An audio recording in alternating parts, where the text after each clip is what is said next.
pasiones secretas y pecados de la Edad Media, depravación, lujo y placeres prohibidos de los monjes. Cuando pensamos en los monjes de la Edad Media, imaginamos humildad y fe, pero la realidad es mucho más impactante. Detrás de los robustos muros del monasterio había una vida completamente diferente, llena de tentaciones y vicios. Estos monasterios no solo eran lugares de oración, sino también centros de deleite, riqueza, violación de todos los votos. Nada era ajeno a esos monjes y mucho menos a la dirección de los monasterios, considerando que, en aquellos tiempos, los monasterios no solo eran lugares de servicio a Dios, sino también instituciones bastante ricas. Hablando en términos modernos, había dinero. Por eso, en lo que respecta a los placeres, los padres santos a menudo tampoco escatimaban.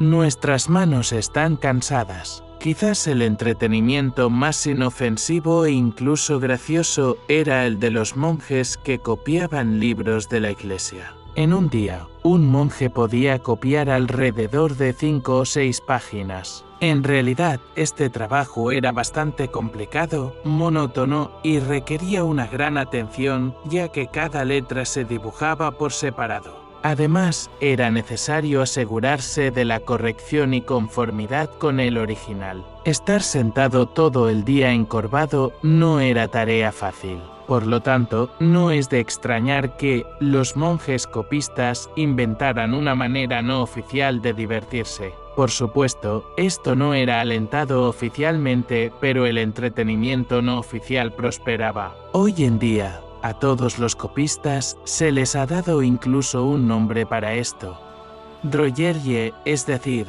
el arte de escribir en los márgenes. Los márgenes se consideraban una parte valiosa de la hoja, por lo que los monjes creaban lo que les dictara el corazón. Algunos escribían quejas como: mis manos están cansadas, quiero dormir y cosas por el estilo. Otros se dedicaban a dibujar diversas criaturas, como las famosas imágenes de un caracol mutante o un extraño elefante que se parecía a algo entre un tanque y un dron. Finalmente, el personaje más querido por los copistas era, por alguna razón, un conejo. Los conejos en los márgenes eran tanto amables como malvados, caníbales y guerreros. En resumen, los eclesiásticos se divertían como podían. Por cierto, algunos investigadores afirman que el primer emoticono del mundo fue inventado por un monje anónimo. Se encontró una imagen similar en los márgenes de uno de los manuscritos. Así que, en esencia, ese entretenimiento no permitido hoy en día dio lugar a miles de variantes de ese mismo emoticono. Embriaguez y glotonería.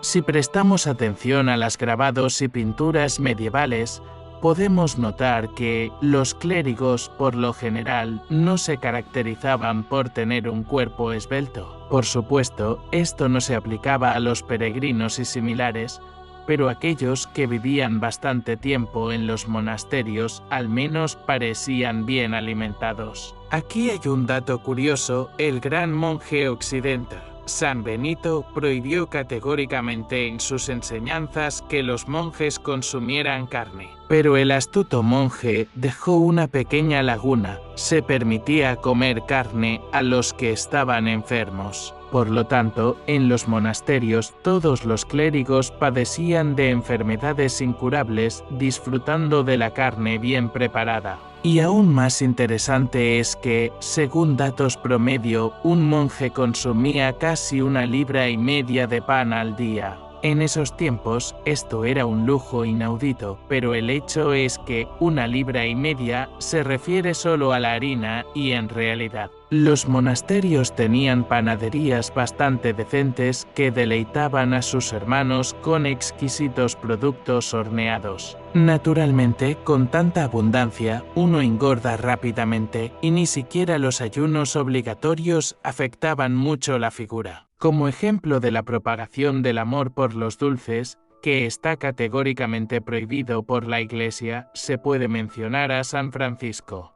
a quien en su lecho de muerte le trajeron galletas de almendra. Ese fue el último deseo del religioso. Junto con la falta de moderación en la comida, también iba de la mano la falta de moderación en el consumo de bebidas alcohólicas. Y si la cerveza en esos tiempos se consideraba prácticamente un sustituto del agua, en cuanto al consumo de vino, si observamos el folclore popular, al menos una broma de cada 4 en temas religiosos se referirá precisamente a la embriaguez de los clérigos. De hecho, la magnitud de este fenómeno alcanzó tal escala que se emitieron instrucciones especiales que detallaban qué castigo debería enfrentar un clérigo sorprendido en el consumo excesivo de vino. Pero tales instrucciones ayudaron poco. Los santos padres, embriagados, llegaron a tal maestría en este asunto que la historia no olvidó sus hazañas hasta hoy. Solo 2 casos típicos: Gaudin de Tours, un obispo, según los relatos de sus contemporáneos, se emborrachaba tanto que solo 4 hombres podían llevarlo lejos de la mesa. Pero su colega, el obispo de Soissons, lo superó. El Santo Padre pasó casi 4 años en estado de inconsciencia debido a su constante embriaguez, para que el rey no lo ejecutara accidentalmente cuando pasaba por la ciudad con su séquito. Sus subordinados encerraban al obispo en una celda, para que no hiciera nada indebido en estado de ebriedad. Fraudes y malversación, un entretenimiento y simplemente un estilo de vida. No es un secreto que en muchos monasterios la dirección se dedicaba tanto a la usura como a la venta ilegal de tierras monásticas, y el dinero recaudado no se destinaba a las necesidades del monasterio. Por ejemplo, se ha conservado el caso del abad John Fox, quien inicialmente fue acusado de adulterio con una mujer casada y luego de corrupción, pero el castigo fue bastante leve. A Fox simplemente se le despojó de su título. Y nadie, al parecer, preguntó a dónde fueron a parar los fondos de las tierras monásticas vendidas, lujuria y todo lo relacionado. En general, en la Edad Media, los monasterios eran verdaderos centros de desarrollo sexual,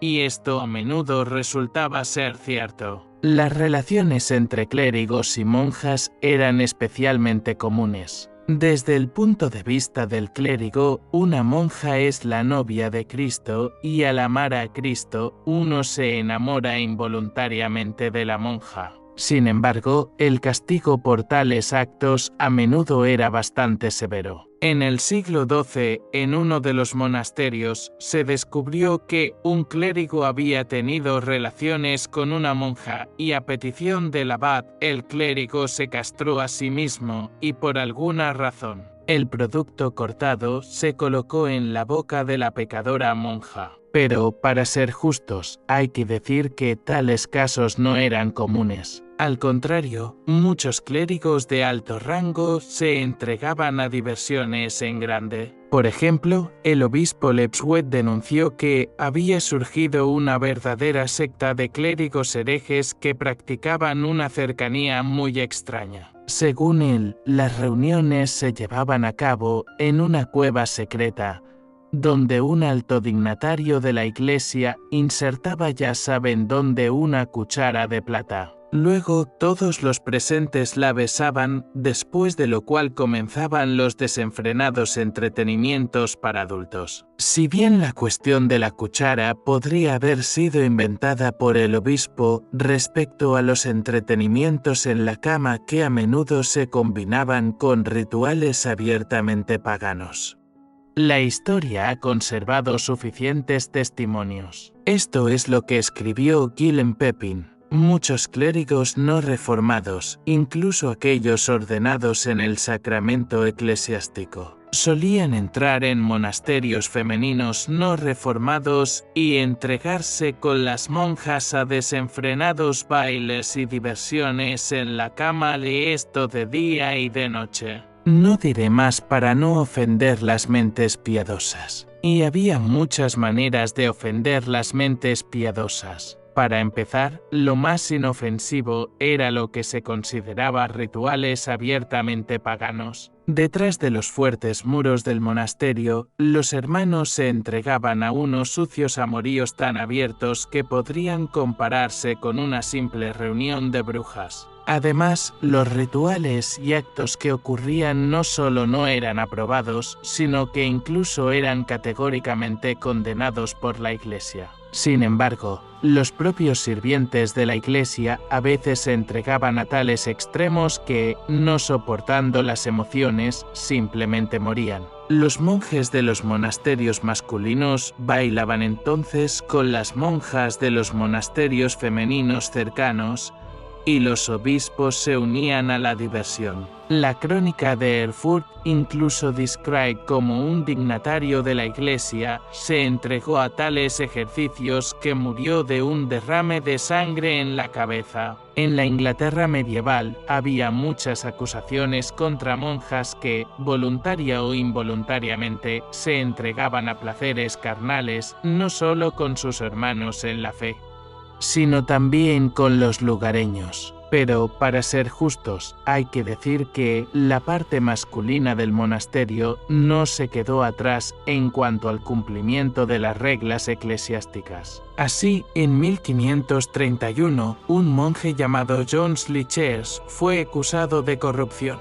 Durante la investigación llevada a cabo por el mismo obispo, resultó que este monje ya había sido atrapado en algo similar. En 1531, un representante del obispo visitó la abadía. Durante la visita se enteró de que un monje llamado John estaba siendo acusado de corrupción. La víctima le contó a su madre. También resultó que ya habían atrapado al monje en algo similar antes. El culpable fue juzgado de una manera bastante extraña.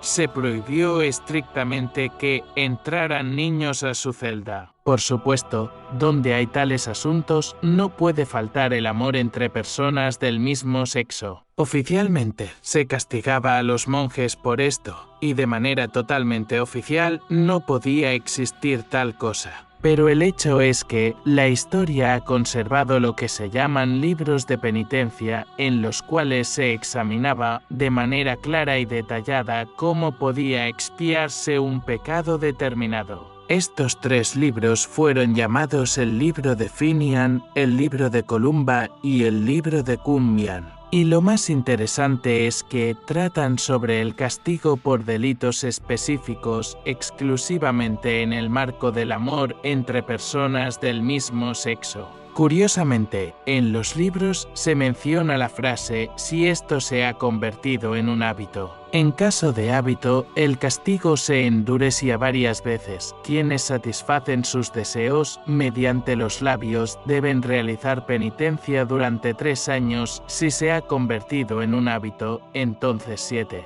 Columba exige que un monje que haya cometido el pecado sodomita realice penitencia durante 10 años. En general, para los contactos indirectos, las sanciones eran bastante suaves, de 5 a 100 días de ayuno, dependiendo del autor del libro. Es interesante que el rey de Inglaterra Eduardo introdujo la pena de muerte por esto en 1317, pero durante 400 años se llevaron a cabo solo 73 procesos de este tipo. Así que, curiosamente, en ese tiempo se mostraba cierta tolerancia hacia tales relaciones. ¿Y qué opinan ustedes? ¿Qué llevaba a los monjes a tales actos? ¿Era una parte inevitable de la vida de aquellos tiempos? Compartan su opinión en los comentarios. Si les interesan estos temas, denle me gusta y suscríbanse al canal para no perderse nuevos videos.